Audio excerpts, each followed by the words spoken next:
కరీంనగర్ లో అన్ని రకాల వ్యవసాయ యంత్రాలు లభించే ఒకే ఒక చోటు Excel agri solutions Peddapalli bypass road Bommakal Karimnagar ఇప్పుడే సంప్రదించండి. తీర్పు తీర్చాల్సిన ఓ జడ్జి కుటుంబ కలహాల వల్ల మృతి చెందారు. ఈ ఘటన హైదరాబాద్లోని అంబర్పేట పోలీస్ స్టేషన్ పరిధిలో చోటు చేసుకుంది. అసలేం జరిగిందో ఇప్పుడు తెలుసుకుందాం. మేడ్చల్ జిల్లా ఘట్కేసర్ మండలం ముచ్చువెల్లికి చెందిన మణికంఠ 2016లో జూనియర్ సివిల్ జడ్జి పోస్టుకు ఎంపికయ్యారు. ప్రస్తుతం నాంపల్లి కోర్టులో special judicial first class excise magistrate గా ఉన్నారు. మణికంఠ కుటుంబం బాగ్ అంబర్పేట పోచమ్మ బస్తీలోని ఓ అపార్ట్మెంట్లో నివాసం ఉంటుంది. ఆయనకు మహబూబ్నగర్ జిల్లా భూత్పూర్ మండలానికి చెందిన లలితతో గతంలో వివాహం జరిగింది. గత కొంతకాలం నుంచి భార్యాభర్తల మధ్య మనస్పర్ధలు నెలకొన్నాయి. కొద్ది రోజుల క్రితం లలిత తన కొడుకుతో పుట్టింటికి వెళ్ళింది. ఇటీవల మణికంఠ తల్లికి ఆరోగ్యం బాగలేకపోవడంతో ఆసుపత్రిలో చేర్పించారు.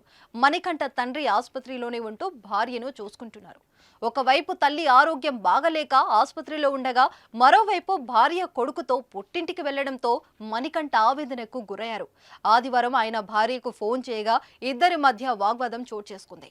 దాంతో తీవ్ర మనస్తాపానికి గురైన మణికంఠ తాను బతకనని ఆత్మహత్య చేసుకుంటానని భార్యతో ఫోన్లో చెప్పారు.